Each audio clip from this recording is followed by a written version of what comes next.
Hey, you awesome folks! Thanks for taking this journey of discovery with your guide, Keith Haney. You're listening to the Becoming Bridge Builders podcast, your favorite podcast for everything from racial reconciliation to education innovation, justice reform, and leading change in the 21st century. This podcast is for people who love to be challenged with difficult topics, but want practical solutions to solve these challenging issues. Becoming Bridge Builders makes change possible. Each week on the podcast, Keith invites innovative thought leaders to share how they are building bridges in their area of expertise. You will hear breakthrough ideas and concepts that are changing the world. He's featuring guests who are best-selling authors, leaders at Microsoft, entrepreneurs, leading educators, professors, lawyers, and so many more. Listen in to learn how you can be the bridge to the change you are seeking.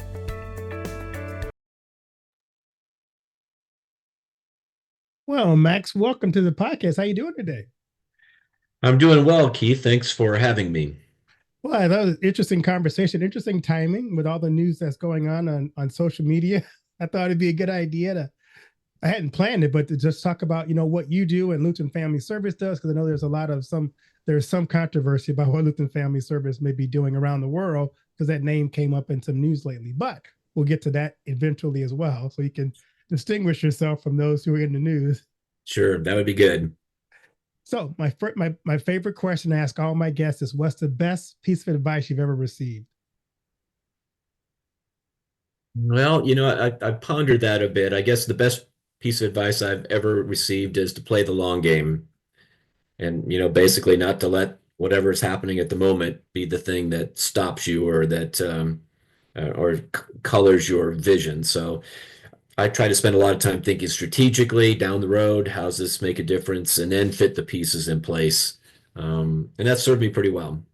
That's good. I like that. I'm also curious, you and I are been in ministry for a long time, have a lot of experience, but who are some people in your life who either served as a mentor for you or an inspiration for you on your journey?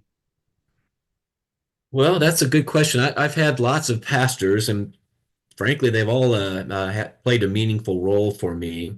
Um, a few in particular, uh, Pastor Phil Ritter was a good friend of mine and a mentor, and he and I had a very similar view of ministry, and he was very supportive. Obviously, I've had good relationships with district presidents around the LCMS, and they've been supportive. So, I've had a lot of folks, both in terms of my early formation and even now, that are encouragers. And I think those are the important people that I really need in my life. I try to be an encourager as well. I love that. So tell us a bit about your background, because you didn't start out as a pastor. Tell us about your journey from where you started out to how you ended up where you are now. Yeah, thank you. So I basically began my career at a company called Northwestern Bell, which is one of the Bell companies for some of your older listeners, and began in a very entry-level position with the idea that I wouldn't stay there. I just needed to get a job to help finish off paying for college. And that went well, better than I expected. I continued to advance in that. In addition, I was doing a lot of ministry at Trinity Lutheran Church in Des Moines and really heading up their campus ministry there. I spent 33 and a half years with the various companies that came out of that and ended up as the regional state president for Quest Communications. And 10 years prior to my retirement from that, I was also in the ministry. I had gone back to seminary, but the company had allowed that to happen, and began serving Christ Lutheran Church about 2000. So that's kind of my journey. I was for 10 years there or so, or I guess 6 years, a worker that had both a foot in the parish, bringing word and sacrament, and a foot in the real world or the other world.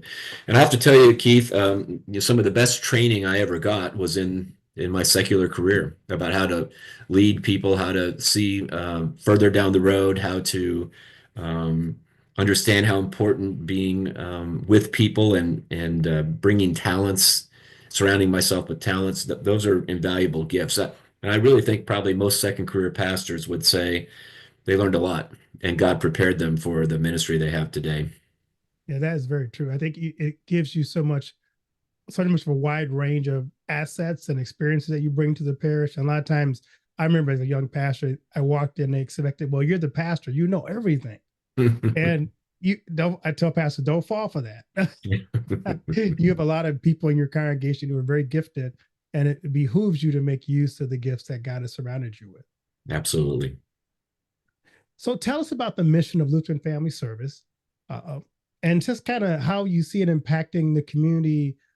Not because the community that you serve is not just Iowa, but you're expanding well beyond. So kind of give us the big picture of Lutheran Family Service. Sure. Lutheran Family Service began its ministry in 1901. It was brought about by the old Iowa district of the LCMS before it split into East and West. And it was primarily an orphanage. And it was that whole idea of surrounding orphans in their need as God's word commands us to do. And so over the years, we've been part of placing children for adoption, somewhere around 3,000 during that time. We continued as primarily an orphanage, actually built two different orphanages, and one is still standing in Fort Dodge, the building at least, and we use it now as a ministry center. As we began to grow in that particular ministry, we also got into the world of pregnancy counseling, which is really important for those that find themselves with a crisis pregnancy.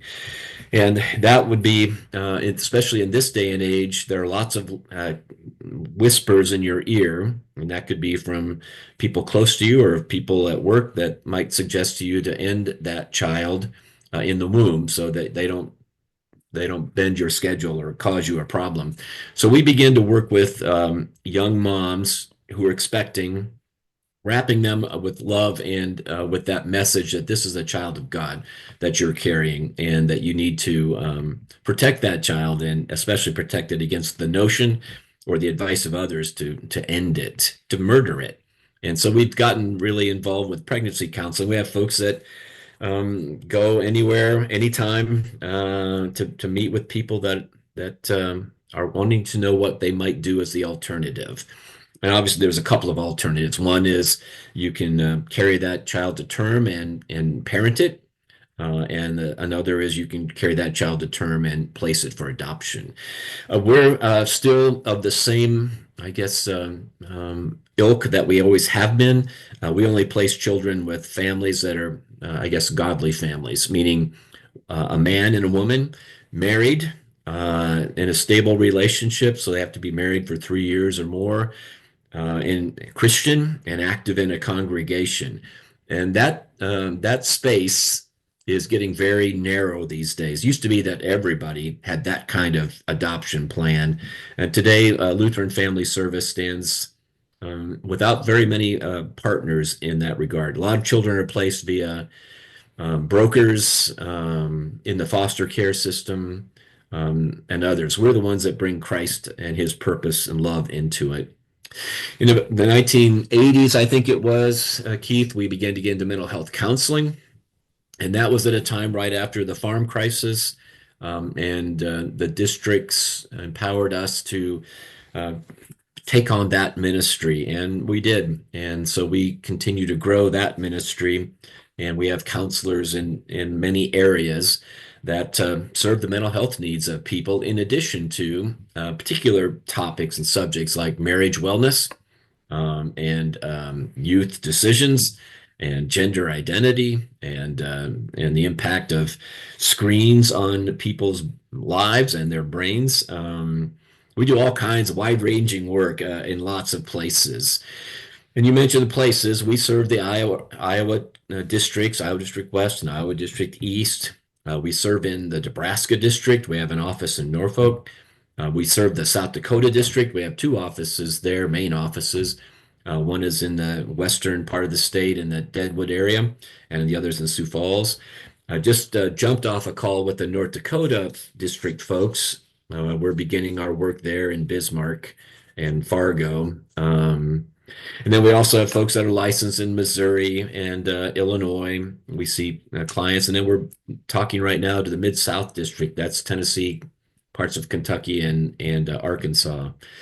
So there'll be lots of opportunities for us. And one particular focus we've really leaned on in the past 5 or 6 years is church worker wellness, because we've noted an increasing amount of challenges in the public ministry, especially with pastors and teachers during these really dynamic, changing times where things change fast. And think COVID there. How do people deal with that? How do they deal with the congregational expectations? And how do we keep our workers healthy? Because we need more. It would be foolish to not keep well the ones we have. That's kind of the nutshell. One other thing we do is we work in government circles. We speak for life. And, our advocacy is that the church is ready and able to respond when issues of life come before the General Assembly.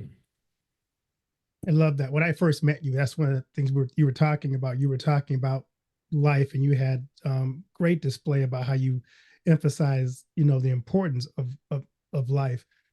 How has your work changed following Roe v. Wade? Because it seems like the conversation has gotten more toxic, more divisive. So how do you now walk in that space when there's so clearly defined lines in that space of life advocacy? Well, I think one thing we do is defend voraciously our focus on life. We haven't gotten a field of that. And what I mean by that is I'd like to talk to legislators about church taxes. I'd like to talk to them about property rights, but I don't, because I want to make sure that I can talk to a Republican or a Democrat or an independent, and they know that I'm going to talk strictly about life issues, and whether that is at the beginning of life, or what we're starting to see more and more in the States are a focus on end of life, and basically an ungodly perspective of saying you're in control of your life. You should control when it's over as well. We fight against all of those things.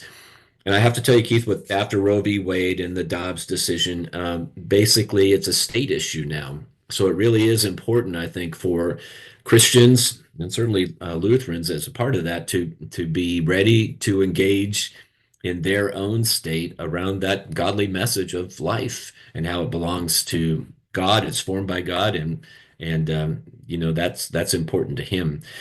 And it shouldn't just be left to pastors. It shouldn't just be left to whoever. This is a conversation that needs to happen in homes, down at the corner shop, wherever it is, respectfully and done well. But the states have a lot of control right now. And so whatever state you're listening to in today, you ought to really pay attention to how life issues are presented in the state and understand what you can do to impact it. So let's talk about that a little bit more, because when I came to Iowa 5 years ago, Iowa had just a very conservative state. All of a sudden, we had one of the most liberal abortion policies in the country. Right. How did Iowa get there from being a state that was at that time mostly run by Republicans who value life? Because it's not just Iowa. It seems like Kansas has gotten there. It seems like Missouri has gone there. How did those states, and maybe you can kind of give us some insight as to how do they get from something that's totally opposite of what their state seems to represent? Well, the judiciary is a big part of what's happened across the country. And that began in Iowa many years ago when same-sex marriage was legalized. And it wasn't because the legislature passed the law and the governor signed it. It was because the courts read a particular way the Constitution and basically said that's the law of the land. Same thing happened with the abortion rights argument here in Iowa. Our LCMS legislators, and we have many, who are in the General Assembly, actually helped craft a bill that determined that abortion should be illegal at heartbeat. And that's not exactly where we want to get to, but it was a great place to start from where it had been. And the law passed, and the governor signed it, and a court judge struck it down. And so basically the court judge found that the Iowa Constitution somehow guaranteed the right to an abortion, which is contrary to every legal scholar that I deal with. But the bottom line was it had to be overturned. So we went to the Iowa Supreme Court actually had to be overturned. So what happened, what I mean by overturned there, these are elected judges, and three of them in the next election were voted out. So that's again, I guess, the power of God's people exercising in the kingdom of the left, which is that civil world, that realm we live in, and understanding how we can be impactful and helpful and bring life and that gift of life into the public sphere in a way that they don't appreciate today. As you look at the future of where LFS is going, what do you see it looking like in the next 5 years? Well, I think we are encouraging right now the whole synod to rethink adoption. And what I mean by that, Keith, there's 115,000 children that'll be adopted this year. About half of them will go through the foster care system, and parts of that are really good and parts of it are not good. Of the other half, about a quarter then, or half of the half, will be adopted in family situations. So it's an aunt taking the child for someone, or however that might be, family relationship. The remaining 50% of the 50 or 25% are going to be adopted through lawyers, online, however it might work, which is not godly in any sense of the word, and with no concern at all for the child's spiritual welfare in the kingdom of Christ. So we're trying to wake up the church to say we all have a great role in helping encourage those who want to adopt, to inspire those maybe to think about adoption that are building their families. And it's not because we want to, build a family. We want to wrap a family around a child, and it's got to be someone that's going to bring them into the kingdom and support them in that. I think that will change, Keith, because I think we'll continue to grow in that ministry as a synod, and certainly LFS will be at the forefront of that. And we're working with partners. You mentioned briefly there at Lutherans for Life. We had a conference in Houston in April, last April, and I think what will come out of that is several districts bringing resolutions to the convention this year, and their own district conventions, and next year the synodical convention, for us to step up in the world of adoption. In the area of mental health, I expect that we'll continue to grow into other districts simply because there's a mental health crisis in the country. And there are lots of folks that practice in the mental health world. Lots of people have really good clinical skills. An awful lot of them don't have any Christ ability to bring him into their work. So I think real, true Christian counselors, which is what Lutheran Family Service is, will continue to be a need both in the church and in the community, and certainly in the congregation. Having worked with you on the board, I realized that one thing that Lutheran Family Service doesn't do is accept money from the government. Right. I just saw that became controversial in a couple other similarly named organizations. Kind of tell us why you've chosen to take the path you have for funding. Oh, well, primarily for the reason that's in the headlines today. Several years ago, we had the chance to be a contractor to the United States Army, dealing with marriages of soldiers who were coming back from deployment.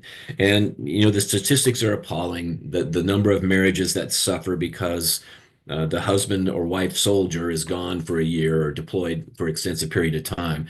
It was a worthy cause. It was something we could have really brought a lot of skill to. But two things happen when you accept government funding. The first is you have to trade in your Jesus witness, and you can no longer be an effectual Christian witness. Second thing is you become reliant on that government money, which can change overnight and catch you in a place where you may not be able to operate any further. So our board, again, this was quite a few years ago, decided we would not accept government money, and we don't. The controversy today deals with some of those agencies that used to be involved with the church, who became government contractors over time. They receive lots of money, and they have, because of that, in most cases, left the church. The one organization that's confused with us a lot is Lutheran Family Service of Nebraska, who are doing business as Lutheran Family Services with an S on the end. You can see how confusing that is because we're Lutheran Family Service with no S on the end.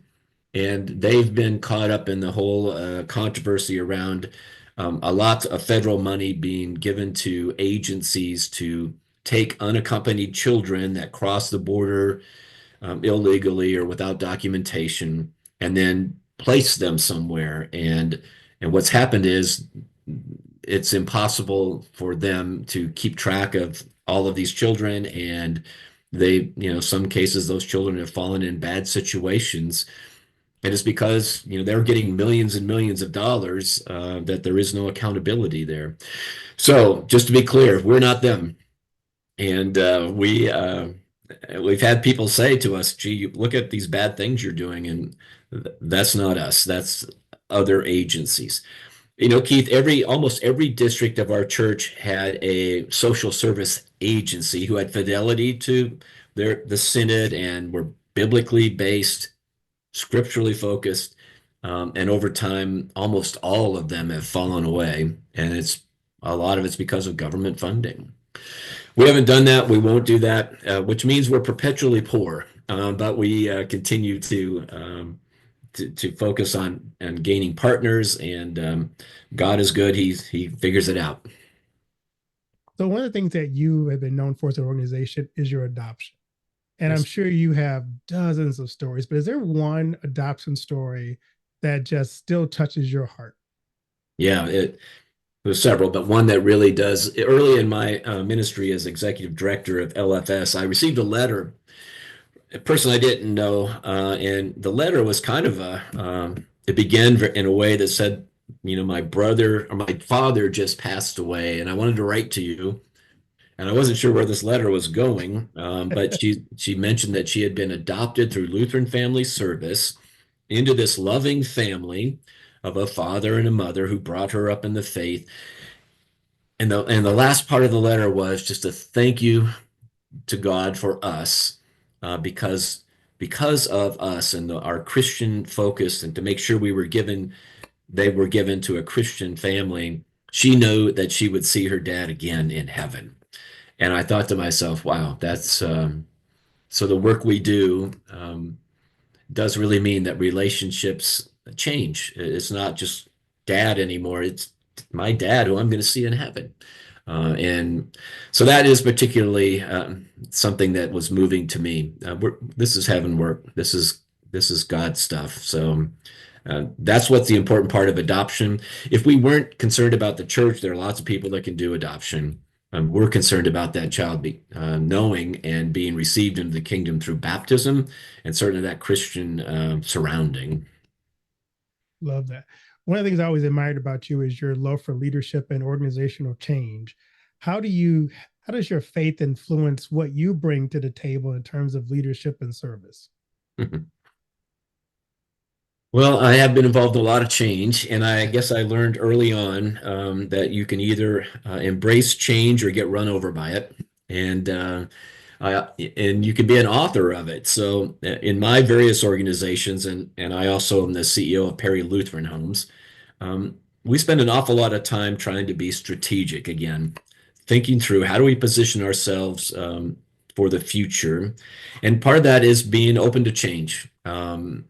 Institutions, by their nature, and this includes parts of the church, resist change. And no matter what's happening in the world around them, they miss opportunities.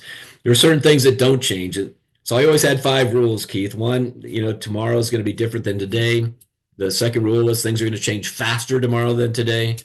The third rule was we're already change experts, and there are lots of examples you can look at in any life to say we've been dealing with this.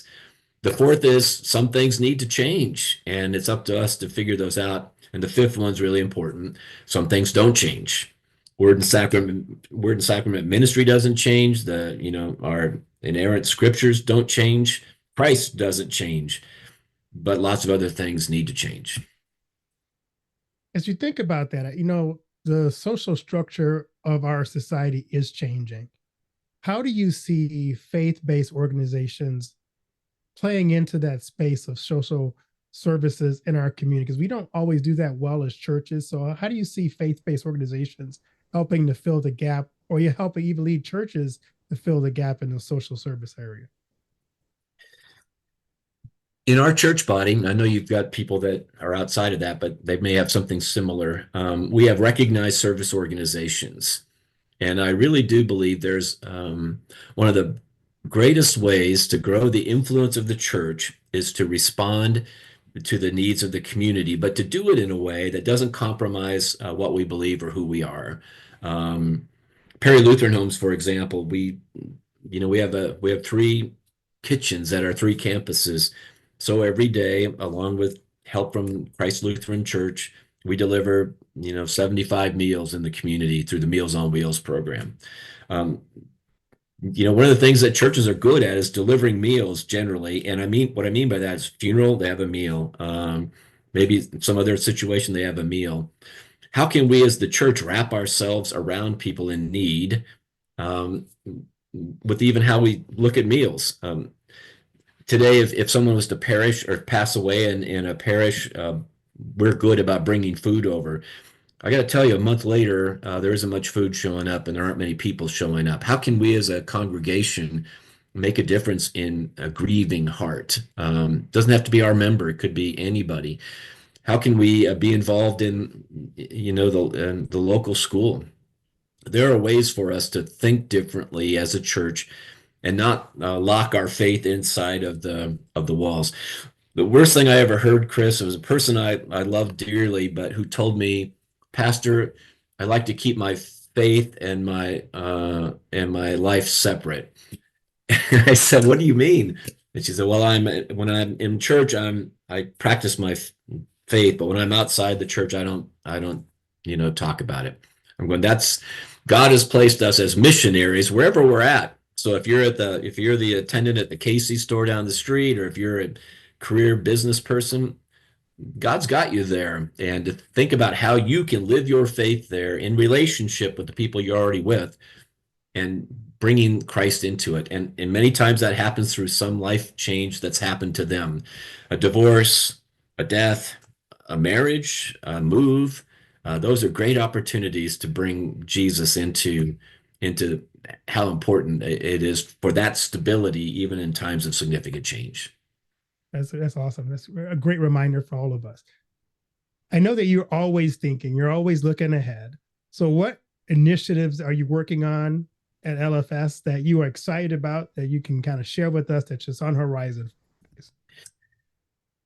Well, one of the ones that we need to be very careful of, and I'm excited about it just because I think the church can play a significant role, is the slippery slope that our culture is on around death. And, death is one of those issues that people are being taught that you should deal with suffering by ending your life. And, there's always been that issue of suicide, but this is physician-assisted suicide. These are in a medical situation where someone might say, gosh, you're facing some great disease, you're going to suffer down the road, maybe you ought to take your life today. And that's been happening in our country for a lot of years. It's now, I think, legal in 10 or 11 states, plus the District of Columbia. All of Canada now allows this. And so you have places becoming death vacation destinations where you can go and legally end your life. What we need to teach is that the answer to suffering is not death. The answer to suffering is faith in Christ and that hope that we have in him, that even in suffering, we are growing in him. And Christ suffered, and that's part of the Christian experience, I think. So we ought to look at suffering differently in a way that's equipping us and giving us an opportunity to reach out to others. I think the other part of this, that for LFS, I think we will continue to be a bigger player in all of the districts around mental health work and adoption placement, so that geographical reach of ours will continue to expand. And that's exciting. And that's I think those are the two big things that we're working on that will make a difference down the road for everyone. I love that. This is a tough question for most of my guests, and probably for most pastors too. But what do you want your legacy to be? I don't really care about my legacy, but I do hope that the things that we've been working on and survive. And what I mean by that is just that commitment to living our faith wherever we're at, to do it in organizations, to do it in our congregations, and to do it in our families, especially. Um, I think my legacy is part of my family as well. Obviously, my wife and I are very involved in the church and in our faith. Our son Aaron is a teacher and he's a band director at St. Paul Lutheran Church in Fort Dodge. My daughter Kate is a school administrator at Lutheran South Academy in Houston. My other daughter Madison is an accountant, but she's married to the theology and English teacher at Lutheran South Academy. So all of what a great legacy it is that these folks are all very active in the church and bringing up their little children, my grandchildren in that. But the legacy that we have as a church, I hope, is that we persevere. We look at the opportunities that are before us and find ways to act in 15 minutes as opposed to study them for 15 months. I love that. Where can listeners support the ministry and the work of Lutheran Family Service? Well, they can certainly go to our website, and if they Google Lutheran Family Service, make sure it's Lutheran Family Service, and they will see there, our Christian identity. But there's opportunities there for them to give. About half of what we need to operate every year is given by churches, congregations, individuals, a few grants from organizations, but it really is congregations that are partnered with us and feel like this is part of their ministry. And they ought to feel that way because it is. We were formed by the church to be an arm of the church in a way that individual congregations could not do. And we continue that work today. So I invite them to go to Lutheran Family Service and to Google that and to figure out exactly what we do. You'll see all kinds of information there and opportunities to support us. And we hope you consider that. This is certainly worthy of everyone's support. Is there anything I haven't asked you that I should have asked you? Yes. What's that? I think another thing that might be really important just to mention, Keith, is how much good can be done by people stepping up and participating on boards of their Christian nonprofits. Today, one of the things that we find in lots of organizations, especially of the church, nobody wants to serve. And I have to tell you that the way that organizations that serve the church stay close to the church is when church people step up and are on the board like you are and, help make sure that the folks running it are encouraged and supported and admonished to be, faithful to what's intended and what God wants. So if you're out there and you're looking for something to do, boy, find a local Christian agency and tell them you'd like to help. I bet they got a place for you. Yeah, and that work is so rewarding to be able to kind of come alongside and support and see how God uses so many different people and organizations to carry out his work. So thank you for what you do for the kingdom, for life, for mental health. You're an important agency and partner for us in Iowa District West. So thank you for what you do.